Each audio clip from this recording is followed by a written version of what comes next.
वालेकुम दोस्तों। वैसे तो अखबारां जो टीवी ते बहुत ਇਹਦੇ ਤੇ ਇੱਕ ਦਰਦਨਾਕ ਵਾਕਿਆ ਤੇ ਤੁਸੀਂ ਵੇਖ ਹੀ ਚੁੱਕੇ ਹੋ ਕਈ ਰਿਪੋਰਟਾਂ, ਮਗਰ ਮੈਂ ਅੱਜ ਇੱਕ ਹੋਰ ਜਿਹੜੀ ਅਫਸੋਸਨਾਕ ਖਬਰ ਹੈ ਮੇਰੀ ਹੁਣ ਥੋੜੀ ਦੇਰ ਪਹਿਲਾਂ ਬਾਬਾ ਲਤੀਫ ਇੰਸਾਰੀ ਜਿਹੜੇ ਹਕੂਕ ਖਲਕ ਪਾਰਟੀ ਦੇ ਰਹਿਨੁਮਾ ਨੇ ਉਹਨਾਂ ਨਾਲ ਗੱਲ ਹੋ ਰਹੀ ਸੀ ਤੇ ਉਹਨਾਂ ਨੇ ਮੈਨੂੰ ਦੱਸਿਆ ਕਿ ਇੱਕ ਜ਼ਿਆਦਾ ਕਰਬਨਾਕ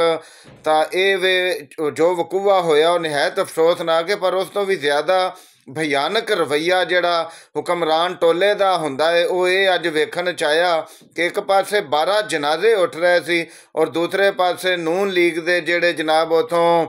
ਰਾਜਾ ਰਿਆਜ਼ ਦਾ ਮੁੰਡਾ ਦਾਨਿਆਲ ਜਿਹੜਾ ਇਲੈਕਸ਼ਨ ਲੜ ਰਿਹਾ ਹੈ ਉਹ ਆਤਿਸ਼ਬਾਜ਼ੀ ਕਰ ਰਿਹਾ ਸੀ ਨਾਲ ਹੀ। ਤਾਂ ਤੁਸੀਂ ਅੰਦਾਜ਼ਾ ਕਰੋ ਕਿ ਇੰਨਾ ਵੱਡਾ ਸਾਨਿਆ ਕਿ ਜਿਹਦੇ 'ਚ 21 ਲੋਕ ਜਾਂ ਬਹਕ ਹੋਏ ਨੇ।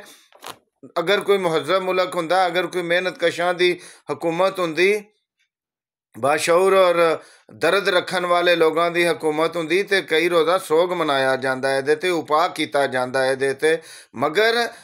ਅਜੇ ਉਹਨਾਂ ਦੇ ਜਨਾਜ਼ੇ ਪਏ ਹੋਏ ਨੇ ਔਰ ਦੂਜੇ ਪਾਸੇ ਹੁਕਮਰਾਨ ਤਬਕਾ ਜਿਹੜਾ ਹੈ ਉਹ ਆਤਿਸ਼ਬਾਜ਼ੀ ਕਰ ਰਿਹਾ। ਤੁਸੀਂ ਜ਼ਰਾ ਤਸੱਵਰ ਕਰੋ ਕਿ ਇਸ ਮੁਲਕ ਦੇ ਹੁਕਮਰਾਨ ਤਬਕੇ ਦੀ ਬੇਹਿੱਸੀ ਦਾ ਆਲਮ ਕੀ ਹੈ ਕਿ ਉਹ ਸਾਨੂੰ ਮਿਹਨਤ ਕਸ਼ਾਂ ਨੂੰ, ਗਰੀਬ ਲੋਕਾਂ ਨੂੰ, ਆਵਾਮ ਨੂੰ ਉਹ ਕੁਝ ਵੀ ਨਹੀਂ ਸਮਝਦੇ। ਸਾਡੇ ਜਨਾਜ਼ੇ ਵੀ ਉਹਨਾਂ ਲਈ ਕੋਈ ਉਹਨਾਂ ਦੇ ਦਿਲ 'ਚ ਰਹਿਮ ਔਰ ਦਰਦਮੰਦੀ ਪੈਦਾ ਨਹੀਂ ਕਰਦੇ। ਲਿਹਾਜ਼ਾ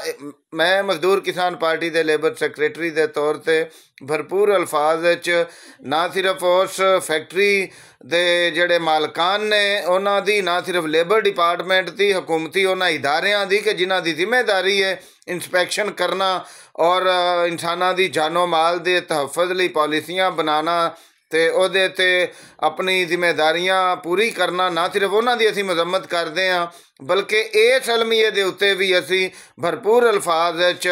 ਇਸ ਨੂਨ ਲੀਗੀ ਟੋਲੇ ਦੀ ਮਜ਼ੰਮਤ ਕਰਦੇ ਹਾਂ ਕਿ ਜਿਨ੍ਹਾਂ ਨੇ 12 ਜਨਾਜ਼ੇ ਉੱਠਦੇ ਹੋਏ ਦੇ ਟਾਈਮ 'ਤੇ ਨਾ ਸਿਰਫ ਉਹਨਾਂ ਨੇ ਉਹਨਾਂ ਜਨਾਜ਼ਿਆਂ 'ਚ ਸ਼ਿਰਕਤ ਨਹੀਂ ਕੀਤੀ ਬਲਕਿ ਉਹਨਾਂ ਨੇ ਆਤਿਸ਼ਬਾਜ਼ੀ ਕਰਕੇ ਆਪਣੇ ਗੈਰ ਇਨਸਾਨੀ ਰਵੱਈਏ ਦਾ ਔਰ ਤਬਕਾਤੀ ਦੁਸ਼ਮਣੀ ਦਾ ਇਜ਼ਹਾਰ ਕੀਤਾ। ਤੁਸੀਂ ਵੀ ਜਾਗੋ, ਮਿਹਨਤਕਸ਼ ਤਬਕਾ ਵੀ ਜਾਗੇ ਕਿ ਸਾਡੇ ਨਾਲ ਕਦੋਂ ਤੱਕ ਇੰਝ ਹੁੰਦਾ ਰਹੇਗਾ, ਕਦੋਂ ਤੱਕ ਲੋਕਾਂ ਨੂੰ ਦਬਾ ਕੇ ਲੋਕਾਂ ਦੀਆਂ ਆਵਾਜ਼ਾਂ ਨੂੰ ਬੰਦ ਕਰਵਾਇਆ ਜਾਏਗਾ, ਕਦੋਂ ਤੱਕ ਮਿਹਨਤਕਸ਼ ਤਬਕਾ ਅਨਾਈ ਮੌਤੇ ਮਰਦਾ ਰਹੇਗਾ। ਉਦੋਂ ਤੱਕ ਮੇਰੇ ਦੋਸਤੋ, ਜਿੰਨੀ ਦੇਰ ਤੱਕ ਮਿਹਨਤਕਸ਼ ਤਬਕਾ ਬਾਸ਼ਊਰ ਹੋ ਕੇ ਆਪਣੀ ਤਨਜ਼ੀਮ ਸਾਜ਼ੀ ਕਰਦਾ ਹੋਇਆ ਆਪਣਾ ਇਕਤਦਾਰ ਕਾਇਮ ਕਰਕੇ ਇਹਨਾਂ ਨੂੰ, ਇਹ ਇਸਤਿਹਸਾਲੀ ਤਬਕਿਆਂ ਨੂੰ ਇੱਥੋਂ ख़त्म नहीं करता, इन्हां तो इकतदार नहीं छीन लेंदा, अपनी हुकूमत नहीं बना लेंदा, उन्नी देर तक इहो जिहे अलमीए इत्थे रोज़ जन्म लेंदे ने।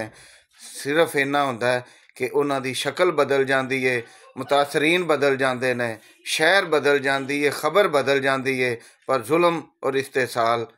जारी हो सारी है और जिन्नी देर तबकाती निज़ाम मौजूद रहेगा ये जुल्म होंदा रहेगा।